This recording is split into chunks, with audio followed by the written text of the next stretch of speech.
जिन्होंने भारत और भारतीयता के लिए पूरा जीवन बजरंगबली की साधना के लिए समर्पित करके वर्तमान नौजवानों की टीम को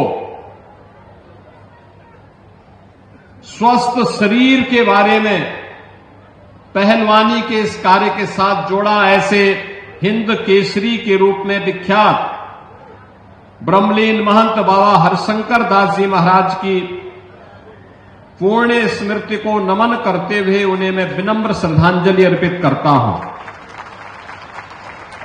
मुझे बहुत अच्छा लगा कि अपने पूज्य गुरुदेव की स्मृति में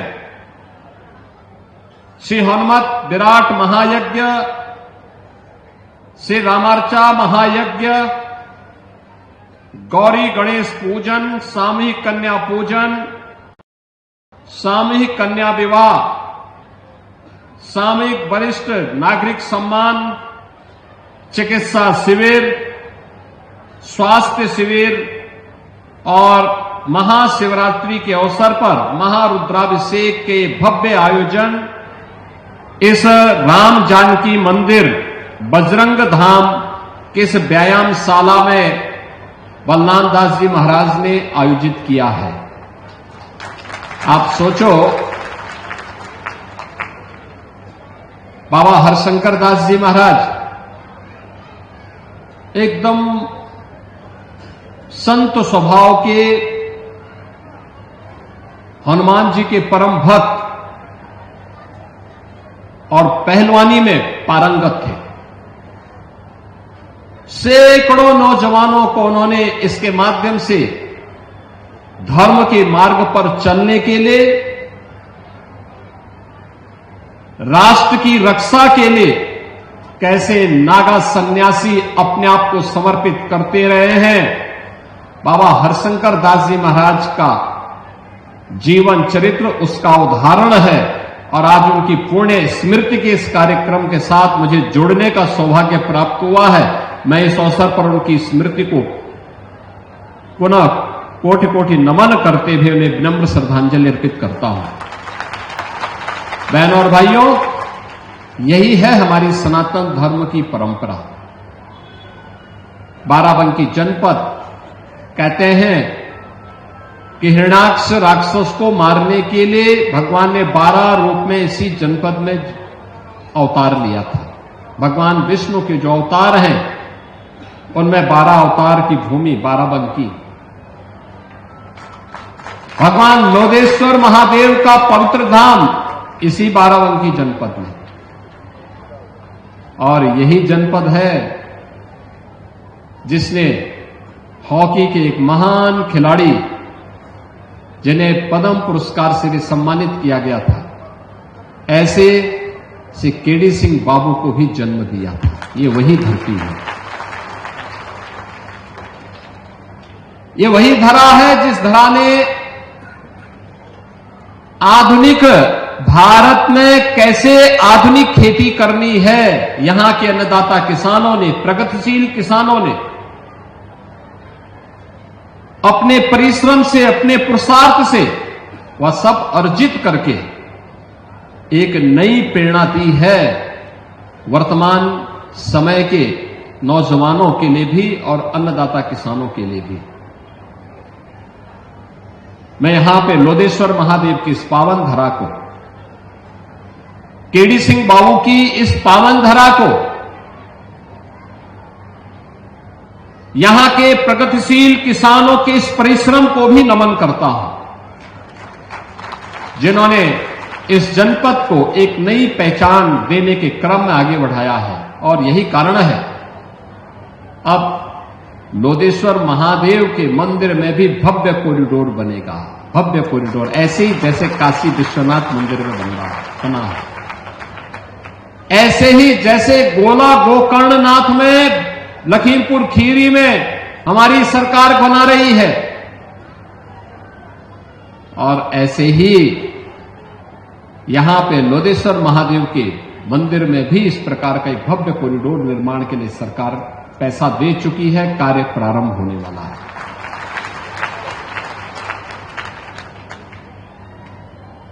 केडी सिंह बाबू की हवेली बिक रही थी।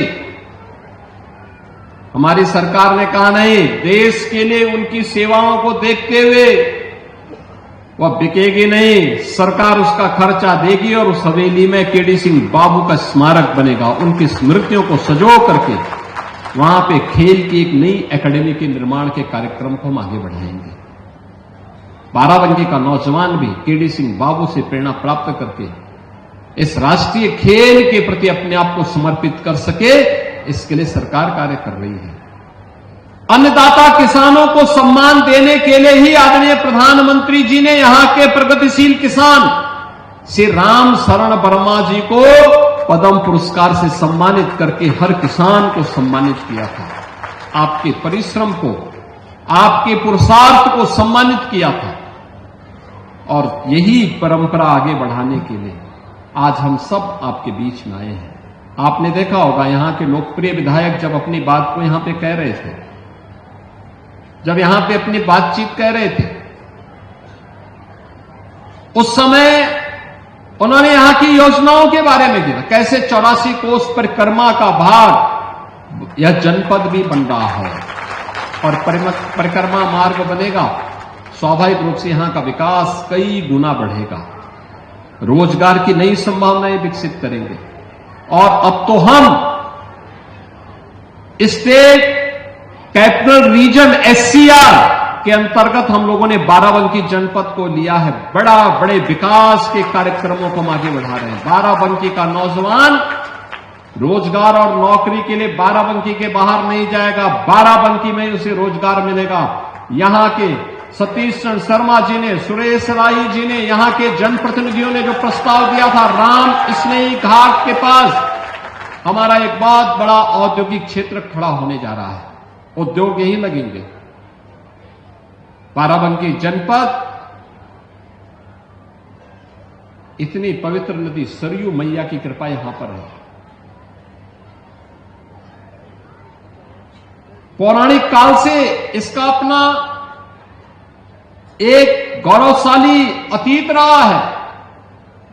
तब अतीत गौरवशाली है तो वर्तमान भी गौरवशाली होगा और भविष्य को भी और भी गौरवान्वित करने वाला क्षण के रूप में बदलने का काम अब डबल इंजन की सरकार करने जा रही है। कनेक्टिविटी को बेहतर बनाने के लिए अच्छी सड़क बने, लोधेश्वर महादेव मंदिर का हो या अन्य प्रमुख स्थलों को जोड़ने के लिए मार्गों के निर्माण के लिए पैसा दिया जा चुका है। कार्य युद्ध स्तर पर प्रारंभ होने जा रहा है, कुछ कार्य प्रारंभ हो चुके हैं, कुछ कार्य आगे बढ़ेंगे। लोधेश्वर महादेव मंदिर का हो या अन्य प्रमुख स्थलों को जोड़ने के लिए मार्गों के निर्माण के लिए पैसा दिया जा चुका है। कार्य युद्ध स्तर पर प्रारंभ होने जा रहा है, कुछ कार्य प्रारंभ हो चुके हैं, कुछ कार्य आगे बढ़ेंगे। ये रुकेंगे नहीं, ये रुकने वाली सरकार नहीं है, डिगने वाली सरकार नहीं है। ये डबल इंजन की सरकार प्रधानमंत्री मोदी जी के नेतृत्व में, उनके मार्गदर्शन में जो बोलती है वह करके दिखाती है, और जितना करती है उतना ही बोलती है। हम लोगों ने कहा था ना कि रामलला हम आएंगे, मंदिर वहीं बन गया ना, मंदिर अयोध्या में। कोई संदेह है?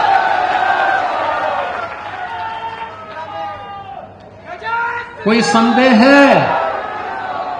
और हम आज फिर इस बात को कह रहे हैं कि कयामत के दिन तक भी कभी, कयामत का दिन तो कभी आना ही नहीं है, और इसलिए बाबरी ढांचे का पुनर्निर्माण कभी होना ही नहीं है।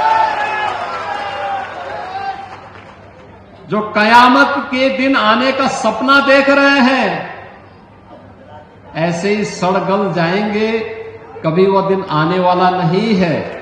और उनके सपनों को ऐसे ही हम अपनी विरासत को सम्मान देते हुए भारत की गौरवशाली परंपरा को, सनातन धर्म की इस परंपरा को, जैसे प्रधानमंत्री जी ने 25 नवंबर को अयोध्या धाम में आकर के सनातन के प्रतीक श्री राम मंदिर में भव्य केसरिया ध्वज का आरोहण किया था। ये केसरिया ध्वज हमेशा ही भारत के इस गौरव को, सनातन के इस गौरव को आगे बढ़ाने का कार्य इसी मजबूती के साथ करेगा। बहनों और भाइयों, आप याद करिए ना, अयोध्या में 500 वर्षों के बाद एक गौरवशाली क्षण हमारे सामने आया। इन 500 वर्षों में अनेक राजा महाराजा आए, अनेक सरकारें आई होंगी। 1947 में भारत आजाद हुआ। 1952 में पहली चुनाव के बाद सरकारें बनी। लगातार हर चुनाव के बाद सरकारें बनती थी, फिर चुनाव होते थे, सरकारें बनती थी। अयोध्या में भगवान राम का, उनकी जन्मभूमि पर भव्य मंदिर के निर्माण का कार्य हो, आखिर ये उनके मन में क्यों नहीं आया? आज तो हर व्यक्ति कहता है कि साहब राम हमारे भी हैं। हमने कहा सभी के हैं, राम तो सबके हैं, भेद इसमें है ही नहीं। लेकिन कुछ लोग हैं जो अवसरवादी रवैया अपना करके जब संकट आता है तब राम याद आते हैं और बाकी राम को विस्मृत कर देते हैं, राम को भूल जाते हैं। इसलिए भगवान राम भी अब उनको भूल चुके हैं। अब उनकी नैया कभी पार नहीं होनी है, उनको कभी आगे नहीं बढ़ना है। इन रामद्रोहियों के लिए अब कोई जगह नहीं जो राम भक्तों पर गोली चला रहे थे, राम काज में बाधक थे। इन लोगों के लिए अब कोई जगह नहीं। और जो लोग अभी सपना देख रहे हैं बाबरी ढांचे का, तो उनको हम भी ये बता देना चाहते हैं कि कयामत का दिन कभी नहीं आने वाला है और कभी नहीं आएगा।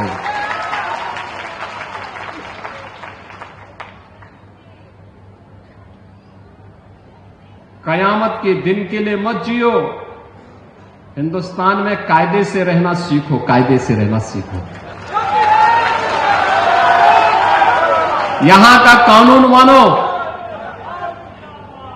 कानून मानोगे, कायदे से रहोगे तो फायदे में रहोगे, और नहीं तो आगे का रास्ता तो फिर कहां के लिए जाता है, वह फिर कानून कोई तोड़ेगा तो वह रास्ता सीधे जहन्नुम की तरफ ही लेके जाता है, कहीं और की तरफ नहीं लेके जाता है। कानून तोड़ करके कोई जन्नत जाने का सपना देख रहा है तो सपना उसका कभी पूरा नहीं होने वाला है। एक सकारात्मक सोच के साथ भारत के विकास के लिए हर भारतीय का दायित्व होना चाहिए। हम सब भारतीय मिलकर के एक भारत श्रेष्ठ भारत के निर्माण के लिए कार्य करें। एक भारत श्रेष्ठ भारत हर भारतीय के लिए अभिष्ट होना चाहिए, हमारे जीवन का संकल्प होना चाहिए। हमारा देश वैभवशाली हो, हमारा देश विकसित हो। हर संत की साधना अपने देश के लिए होती है, अपने धर्म के लिए होती है, और धर्म भी देश के लिए समर्पित होता है। दोनों एक दूसरे के पूरक बनकर के कार्य करते हैं, अलग नहीं हो सकते। एक शरीर है तो दूसरी उसकी आत्मा है, दोनों को अलग करके नहीं रखा जा सकता है, अलग नहीं किया जा सकता है। और अगर आप अलग करने का प्रयास करेंगे तो ऐसे ही होता है जैसे शरीर से आत्मा निकल जाती है तो शरीर जैसे निस्तेज हो जाता है, ऐसे ही राष्ट्र के जीवन में भी ऐसे ही होता है। भारत और सनातन दोनों एक दूसरे के पूरक हैं, दोनों को अलग करके नहीं रखा जा सकता है। और इसीलिए तो वर्तमान में आप देख रहे होंगे दुनिया भर से प्रहार हो रहे हैं सनातन धर्म पर, भारत और भारतीयता पर। अंदर और बाहर से होने वाले इन प्रहारों से हमें सजग होना होगा, सचेत रहना होगा, क्योंकि जिन लोगों को भारत की प्रगति अच्छी नहीं लग रही है, जिनको भारत का विकास अच्छा नहीं लग रहा है, जिनको विकसित भारत की संकल्पना पसती नहीं है, वे लोग साजिश में लगे हुए हैं। कुछ लोग साजिश कर रहे हैं, कुछ लोग साजिश का शिकार हो रहे हैं, और कुछ लोग उस साजिश के लिए बिक करके कार्य कर रहे हैं। हमें इन तीनों प्रकार की दुष्प्रवृत्तियों को रोकने के लिए अपने आप को तैयार करना होगा।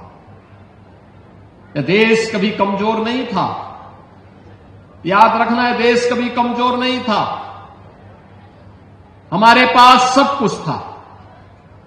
आज भी आप देखेंगे दुनिया के अंदर सबसे अच्छी भूमि, सबसे उर्वरा भूमि, आप याद करिए ना, 2017 के पहले भी तो उत्तर प्रदेश था। क्या हालत थी? कोई पर्व और त्योहार आप शांतिपूर्ण तरीके से नहीं मना सकते थे, कोई सुरक्षित नहीं था, न बेटी सुरक्षित, न व्यापारी सुरक्षित, न अन्नदाता किसान सुरक्षित, न नौजवान सुरक्षित, न घर सुरक्षित, न खेत सुरक्षित, न मंदिर सुरक्षित, न विद्यालय सुरक्षित। हर तीसरे चौथे दिन किसी न किसी जिले और किसी न किसी शहर में कर्फ्यू लगता था, दंगे होते थे, राह चलते हुए व्यक्ति को लूट लिया जाता था, परिवार के लोग घरों में सशंकित होकर के बैठते थे। अगर परिवार का कोई सदस्य बाहर गया है और सूर्य अस्त होते होते वापस घर में नहीं आया है तो सशंकित होकर के बैठ जाते थे, क्या हो गया, टेलीफोन पे टेलीफोन, टेलीफोन पे टेलीफोन। किसी भी गरीब की जमीन पर कब्जा कर लिया जाता था। आपने देखा होगा बाबा हरशंकर दास जी, जिन्होंने सैकड़ों पहलवान तैयार किए, इस राम जानकी मंदिर की जमीन पर भी कब्जा करने का प्रयास हुआ, बाबा को भी गोली मार दी गई थी। आप देख रहे हैं ये अराजकता थी। सरकार बदलते ही सारी अराजकता गायब हो गई। आपने देख लिया ना, अब तो अराजकता नहीं है, अब तो बड़े बड़े पर्व और त्योहार हो रहे हैं। माघ मेला चल रहा है प्रयागराज में, याद करिए 13 के कुंभ में 12 करोड़ श्रद्धालु गए थे, और माघ मेला में इस वर्ष अब तक 21 करोड़ श्रद्धालु त्रिवेणी में संगम में आस्था की डुबकी लगा चुके हैं। यानी करोड़ों की संख्या में श्रद्धालु अब आ रहा है। अयोध्या धाम में देखो ना, पहले लाखों की संख्या में लोग वर्ष भर में आ पाते थे, और अब करोड़ों की संख्या में श्रद्धालु आ रहा है। काशी विश्वनाथ धाम में लाखों की संख्या में पहले थे, अब संख्या करोड़ों में पहुंच गई है। यानी 24-25 में अकेले उत्तर प्रदेश के अंदर 122 करोड़ श्रद्धालु उत्तर प्रदेश के धार्मिक स्थलों पर दर्शन करने के लिए आया है। महाकुंभ में 66 करोड़ श्रद्धालु आया। अब अनुमान करिए, ये बड़ी संख्या, ये क्या बताती है? सुरक्षा है और अच्छी सुविधा है, हर व्यक्ति आना चाहेगा। नौजवान के हाथों को कार्य है, वह नौजवान अपनी प्रतिभा और ऊर्जा का लाभ देगा। अन्नदाता किसान को सरकार की सुविधा मिल जाए, वह खेत से सोना उगलने का काम करेगा। बेटी सुरक्षित होगी तो समाज अपने आप ही सुरक्षा का एहसास कर लेगा। व्यापारी सुरक्षित होगा तो उत्तर से दक्षिण तक भारत को जोड़ने के सेतु बंध के रूप में काम कर लेगा। और यही तो आज के नए भारत में हो रहा है। उत्तर प्रदेश आज समृद्धि की नई ऊंचाइयों को प्राप्त कर रहा है। पहले वेतन देने के लिए पैसा नहीं था। आज हमारे पास इतना पैसा है कि इस पैसे का उपयोग हम लोग हर एक तबके के हित के लिए कर रहे हैं। अनुसूचित जाति जनजाति के छात्रों को स्कॉलरशिप देने का हो, पिछड़ी जाति के छात्रों को स्कॉलरशिप देने का हो, सामान्य जाति के गरीब बच्चों के स्कॉलरशिप की व्यवस्था हो, या संस्कृत पढ़ने वाले बच्चों के लिए स्कॉलरशिप की व्यवस्था सरकार दे रही, मुक्त हस्त से दे रही है। कोई भेदभाव नहीं, सबको मिलना चाहिए। पढ़ाई की व्यवस्था हो रही है, अच्छे अच्छे संस्थान खुल रहे हैं, हर तीर्थ स्थल के विकास के लिए सरकार कार्य कर रही है। हां, सरकार ने कहा है जीरो टॉलरेंस, अपराध और अपराधियों के प्रति जीरो टॉलरेंस की नीति के तहत सरकार कार्य करेगी, क्योंकि सुरक्षा हर व्यक्ति का अधिकार है और सरकार उसको सुरक्षा देगी। और जो भी सुरक्षा में बाधक बनेगा, कानून को ठेंगा दिखाएगा, तो कानून उसको अपनी गिरफ्त में लेकर के ऐसी मजा चखाएगा कि उसकी आने वाली 7 पीढ़ियां तय करेंगी, याद करेंगे कि कानून को तोड़ने का अर्थ क्या होता है। बिना भेदभाव के विकास हो रहा है।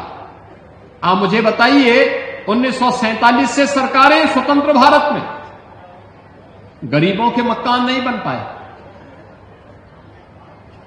मोदी जी जब आए तब 60 लाख प्रदेश के गरीबों को एक एक आवास हम लोगों ने प्रधानमंत्री आवास योजना में दिया।